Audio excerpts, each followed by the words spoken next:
Hi, this is Wade with a brief message for the non-college group here at Jacks Creek.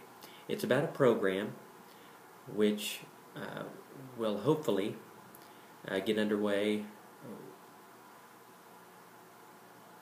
early in spring 2013. It's an Adopt a College student program, which is nothing new in our area. Other churches have experimented with it for quite a while, but to my knowledge we've never done anything in a formal way to encourage older members and families to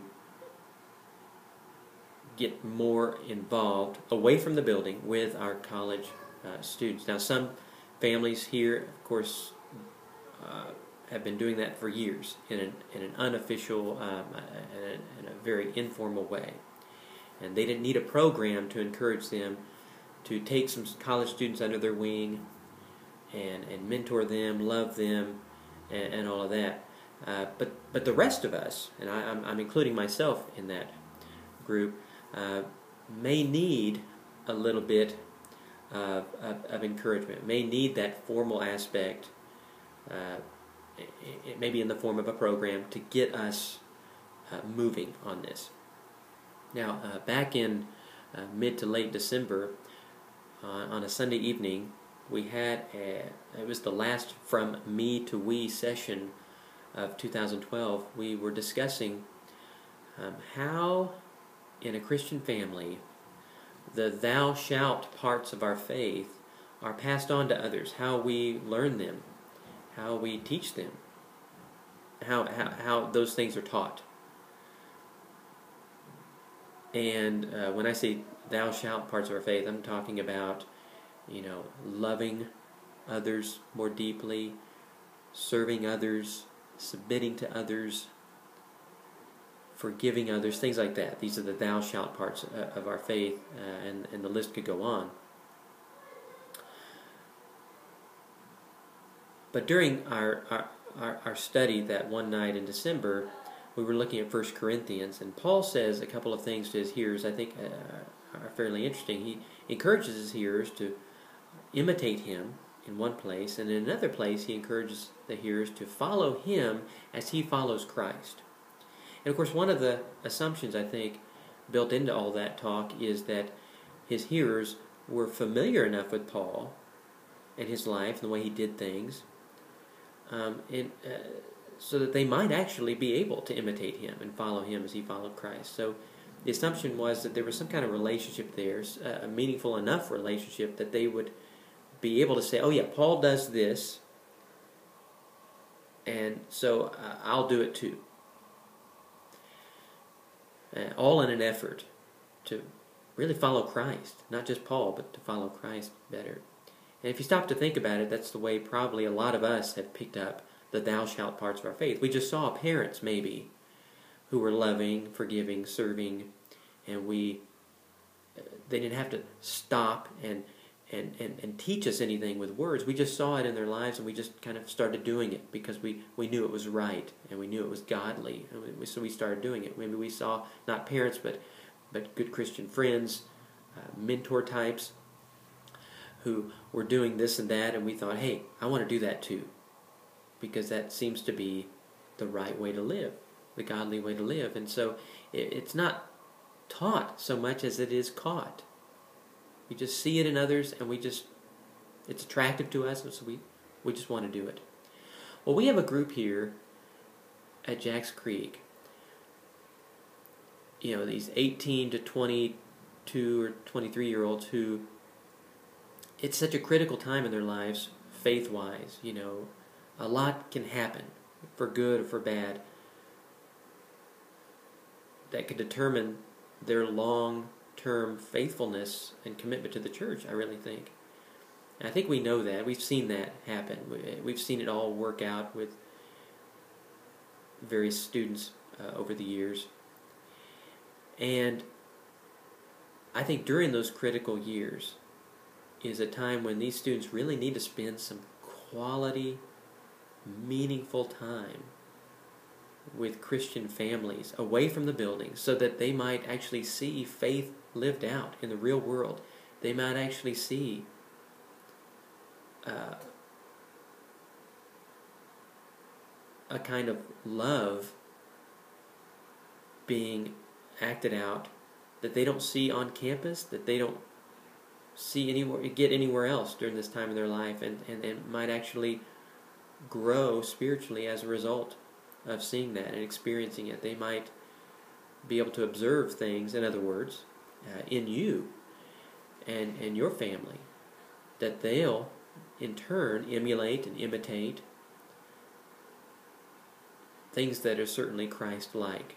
And that's what this is all about. Other churches have adopted college student programs, and one of the big emphases in those programs tends to be, here's what we can do to make our college students feel more welcome, so they won't feel like they're strangers here. They'll truly feel like family. And of course, that's one of the things that's going to happen with this program, no doubt. But I just hope we'll take it to another level, and we'll actually consider this potentially to be a kind of mentor-like relationship with these college students. We won't use that language, perhaps. We won't sign any documents saying, hey, can I be your mentor? Will you be my mentoree? Nothing like that. But hopefully it will happen. Because I really want there to be a strong spiritual angle to this program. I think it's a biblical, godly thing to do. And it won't happen unless there's some meaningful time spent with these college students out there in the real world, in your homes, places like that. I think is where it's going to happen. By early February, I hope to have a list of names, commitments from people like you, our non-college folks, some commitments to take on a student or two, who knows, maybe 3, for this semester, the rest of the spring semester. Commitments to take these students under your wing, to cook for them, invite them over plenty, maybe sit with them at church from time to time, love on them, hug on them, encourage them. You want to send them care packages, great.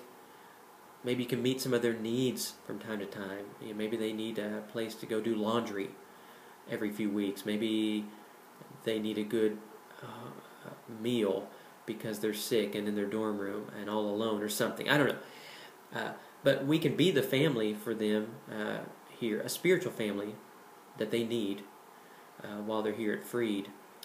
And so I need a quick turnaround if possible when it comes to your commitment to this.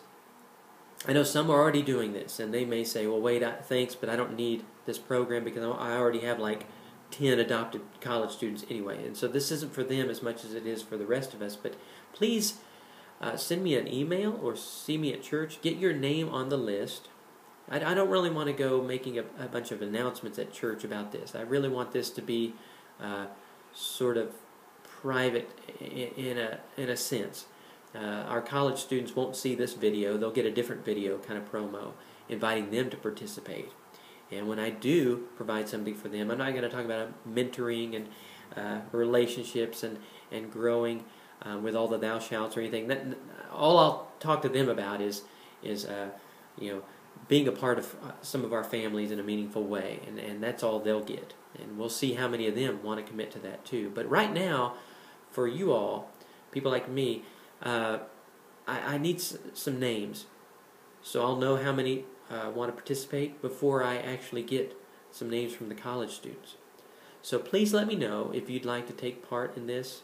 For the time being, we're going to focus just on the spring semester 2013, and after that we'll turn our attention, hopefully, to other semesters, and we'll treat this on a semesterly basis as opposed to an annual basis. And maybe you'll want to keep the same student. Maybe you want to switch it up a little bit. That'll be totally up to you, but you'll be given that opportunity a couple times a year, Lord willing. So please let me know as soon as you can. My goal is to get all the names in the hat by the end of January. So if you want to adopt a college student while you're here at Jacks Creek and while we have our students here at Jacks Creek, please let me know. I think it can be a real blessing to not only our students but to us as well. Thank you so much.